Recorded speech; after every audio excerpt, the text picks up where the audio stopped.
Welcome back, Scott Park Road. Jason and I are fresh off segment 2, discussing the Netflix great password sharing debacle. Netflix is like, dog, we know y'all sharing this shit, and it's time to pay up. Anyways, on to more exciting times.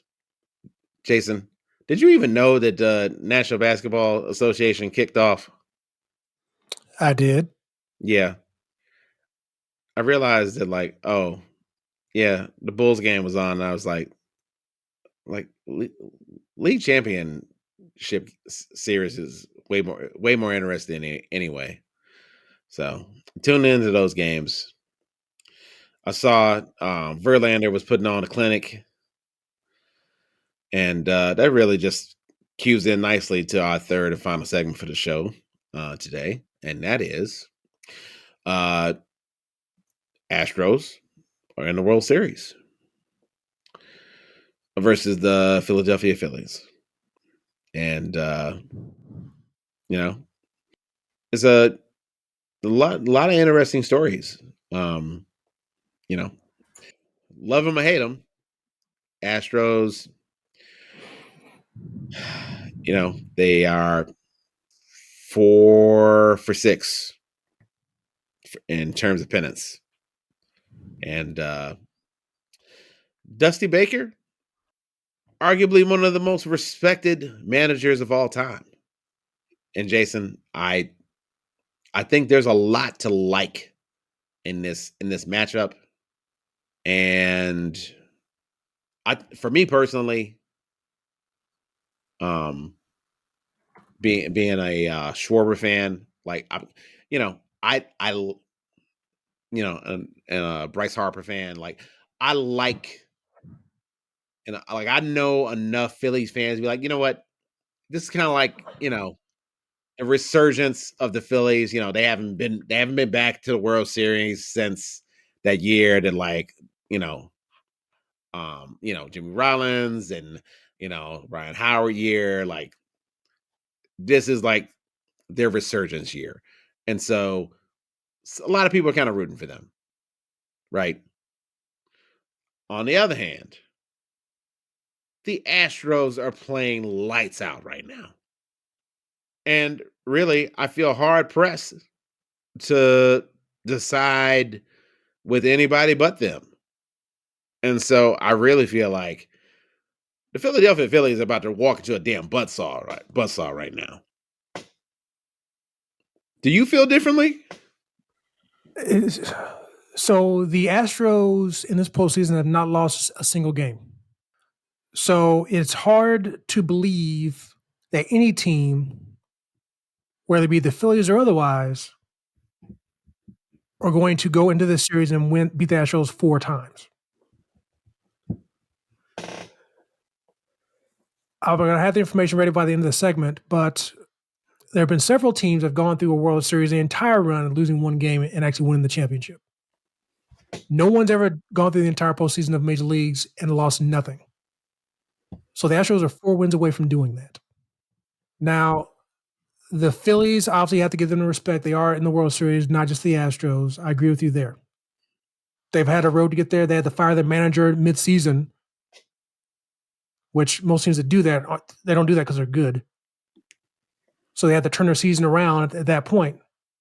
And they did so successfully, clearly, because they're in the World Series. They have a former MVP or MVP caliber player, Bryce Harper, who apparently has played most of the year with an elbow tear or something in his elbow.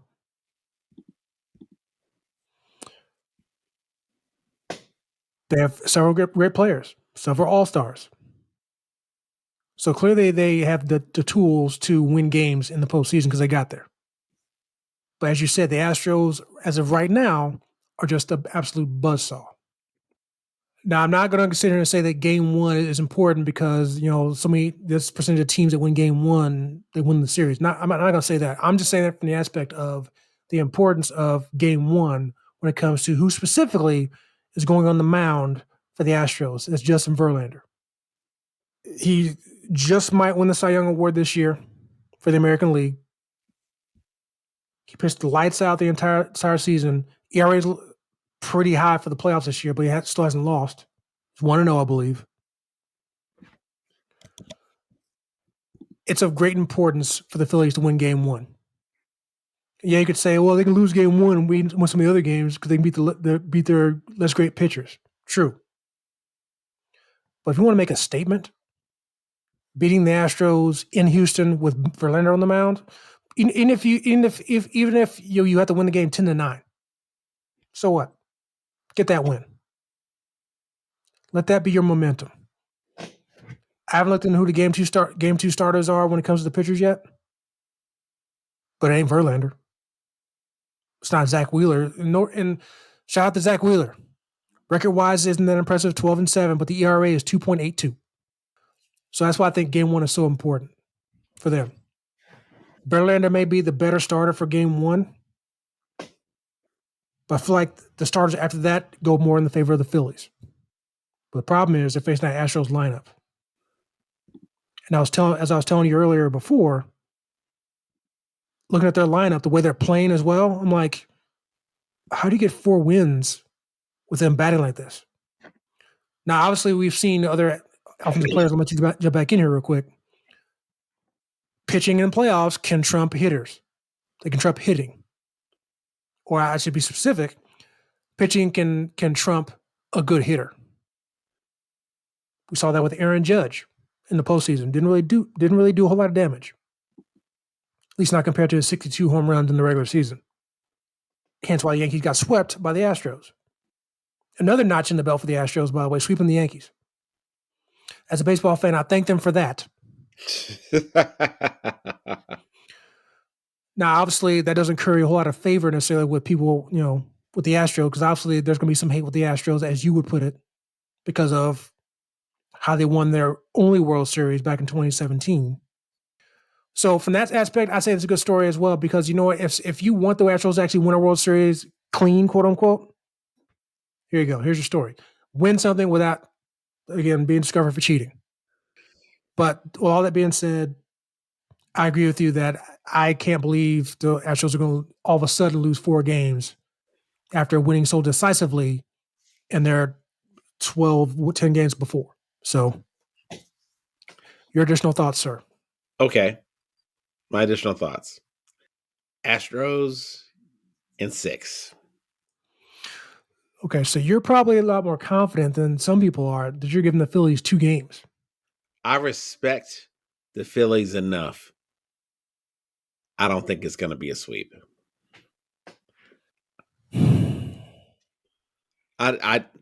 Because listen, the Astros.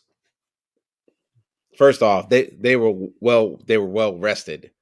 The Yankees were not. That's one thing that I think played into the previous round in the LCS. I think the Yankees are just wiped, and it showed. Could be. That could be the case then. So, okay, so that would be your case for giving the Phillies 2 games. Yep. What do you think about my thoughts on, in this series, in this situation, in this season, the importance of Game 1? What do you think about my thoughts on what I said about Game 1? The importance, which is Friday, by the way. Yes, the 28th. The importance of Game 1. I don't think necessarily that they need to win Game 1. Okay. Why is that? Because I think it's more important that they don't go down 3 games, actually. I'll do you one better. I think it's important they don't go down 2 games. Okay. Because now, even though those first 2 games are in Houston, and like they say particularly in basketball, a series doesn't start until somebody wins one of the other team's home court. I mean, Boston already disproved all of that shit, so it's irrelevant. But it's neither here nor there. Well, I'm just saying that yeah. I mean, in theory, to win, the Phillies are going to have to win 1 in Houston, right? They can't just win the games in Philly. They got to win 1 in Houston, right? Now, I do agree it doesn't matter which game it is, whether you game 1, 2, 6 or 7, doesn't matter. But something tells me you don't want to save game 7 for a game you have to win, because depending on how things play out, that could be a game where you see Verlander again for a second time before a third time. I can see Dusty trying to pull something out. Now Verlander's older, so maybe not. But if you're Verlander, who I don't believe has won a World Series yet, I'm sure he's going to be saying, "I'm good. Let's do it." Because he may be going after this. If you want to, if you had the career he's had and you're going to win the World Series, he might go ahead and just say, "I'm done. I'm good." So we'll see what that. I mean, if he's obviously going to start game 1. If he starts game 4, wait for those talks to happen. We had Verlander game 1, game 4, and then again. And even if he doesn't start in game 7, if it gets to that point and he's not starting, he's going to pitch. Short of him pitching in game 6, but if it's at 1-4 or even 1-5, he's going to pitch in game 7 if needed. So, but also too, just the momentum side of things, if you can go ahead and come out and win game 1 against Verlander, that's important. Now, I know athletically, as soon as I was thinking that earlier today, my mind went back to the 2001 NBA Finals when the Philadelphia 76ers beat the Lakers in the LA to win that first game.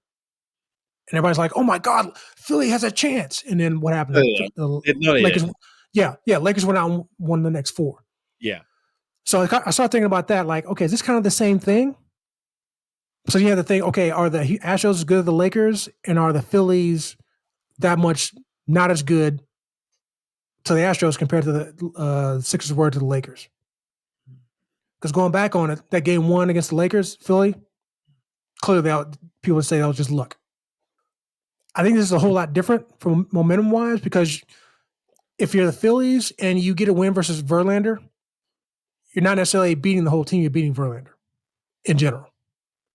Whether, again, if it's 2-1 or if it comes 10-8, 10-9 because you start smoking Verlander, is what it is. So I just kind of feel like that's important there. I do agree with you, though. If they lose game 1, it's not the end of the world. But you better come back and start playing on fire the next 3 games, I'd say. Because I agree with you. You don't want to go down 3-0, but I'd say you also don't go down 2-0 either. Just my personal opinion. So I would say 1 inning at a time, champ. Agreed. 1 inning at a time, but managers thinking way further ahead. So probably players a little bit too. So obviously, I've never been in a World Series, but as a guy who played baseball, again, high school, somewhat college, I get it. So, but we shall see. I'm looking forward to game 1. I will be watching. Obviously, I think the Astros are going to win. Typically, I root for the American League team as long as it's not the Yankees. I don't know who I'm rooting for, because I am one of those people who, don't curry favor with the Astros based on what happened in 2017. Also, I'm still dealing with the fact that the Astros are in the American League. That's still weird. Yeah, that's interesting too, because as a White Sox fan, I remember them being in the National League in the 2005 World Series when they played the White Sox and got swept by them. So, yeah, and just think that wasn't that long ago. So, only 17. Well, I say 17 years, but yeah. So, yeah, they are American League, and they are going for their first untainted World Series. So, as an American League guy, I'm rooting for them. So, I'll leave it at that. With that, we'll close out the show.